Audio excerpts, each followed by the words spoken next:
안녕하세요. 참포도나무병원의 정진영 원장입니다. 여러분들 간 때문이야, 피곤한 간 때문이야, 뭐 이런 노래 다들 기억하시죠? 피로는 간이 원인, 거의 공식적으로 우리가 알고 있는 사실인데요. 하지만 이 피로, 사실 뇌혈관 문제일 수도 있다는 사실 알고 계셨나요? 피로와 뇌혈관 질환, 어떤 상관관계가 있을까요?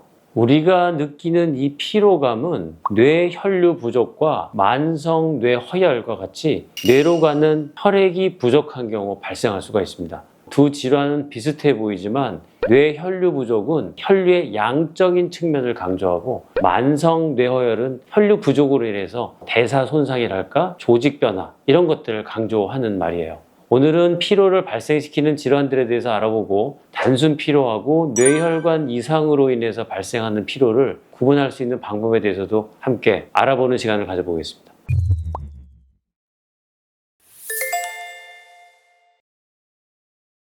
앞서 뇌혈류 부족과 만성 뇌허혈에 대해서 언급을 했었는데요. 뇌혈류 부족에 대해서 먼저 말씀드리겠습니다. 뇌혈류 부족은 일반적으로 동맥경화증, 고혈압, 또 당뇨병 또는 기타 혈관 질환으로 인해서 뇌로 가는 혈류가 부족할 때 발생하게 되는데요.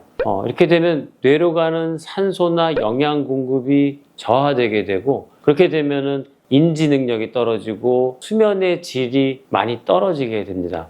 그럼 잘지 못하게 되면 이로 인해서 일상적인 피로감이 발생할 수가 있겠고요.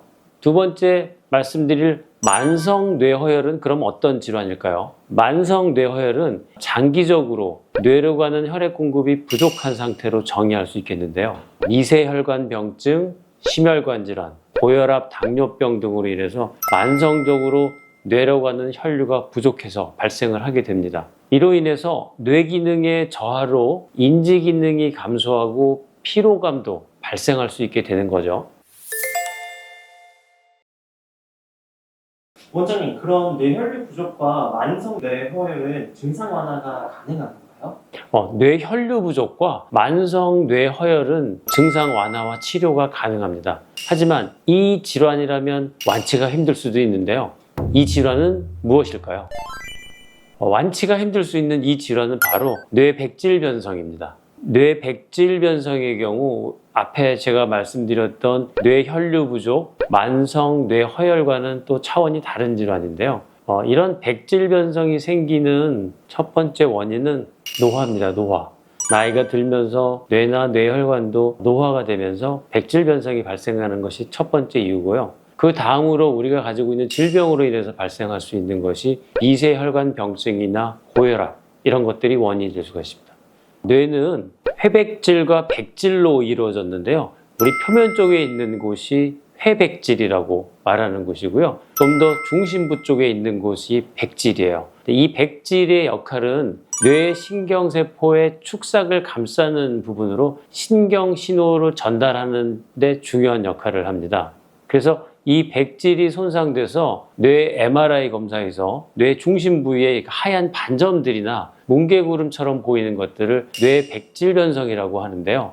이러한 백질 손상이 생기면 뇌신경 신호 전달을 방해하고 인지 기능을 떨어뜨릴 수가 있습니다. 이로 인해서 2차적으로 피로감이 증가할 수 있게 되는 거죠. 뇌백질 변성은 한번 발생하면 뇌세포가 이미 비가역적인 손상이 이루어진 것이기 때문에 이미 발생된 백질 변성을 치료하는 것보다는 새로운 백질 변성이 더 진행하지 않도록 기능을 보존하는 것에 집중해서 관리하는 것이 중요합니다. 원장님, 그렇다면 단순 피로와 뇌혈관 이상으로 발생한 피로는 어떻게 구분할 수 있나요? 단순 피로와 같은 경우에는 비교적 짧은 시간 동안 피로가 지속되고 몸이 무겁고 피곤하고 이러지만 집중력 저하라든지 두통 등의 증상은 상대적으로 적은 편인데요.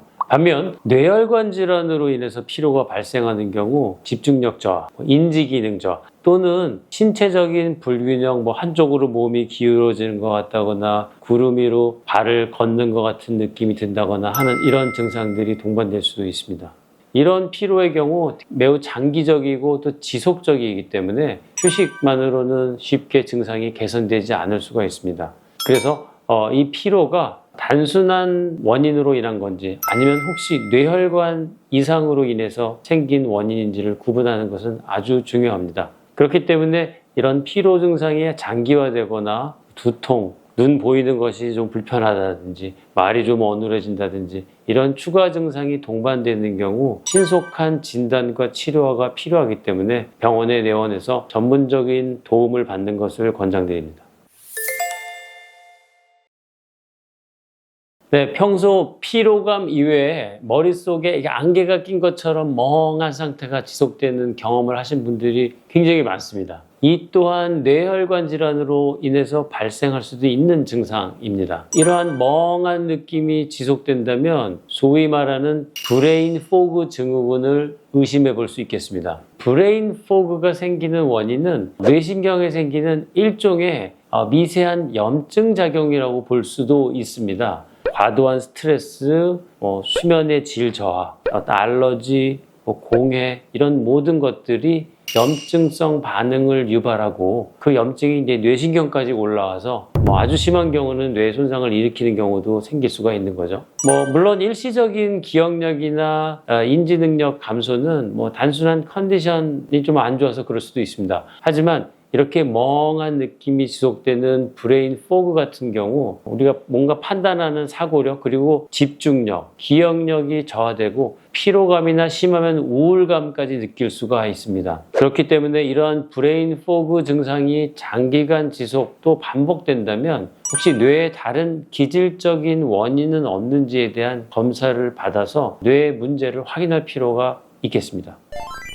오늘은 피로의 뇌질환적인 원인과 함께 단순 피로와 구분하는 방법 함께 알아봤는데요. 피곤하다고 해서 잠깐 자면 나아지겠지 하고 너무 가볍게 생각하지 마시고 내 몸 상태에 조금 더 집중하여 관찰하는 시간을 가져보기를 바라겠습니다. 이러한 피로감이 지속될 경우 뇌혈관 질환의 중요한 신호일 수 있기 때문에 병원에 내원해서 전문의와 상담을 통해서 정확한 상태를 파악해 보시는 것을 권하겠습니다. 지금까지 참포도나무병원의 정진영 원장이었습니다. 오늘 영상이 도움이 되셨길 바라고요. 다음에 더 유익한 영상으로 찾아뵙겠습니다. 감사합니다.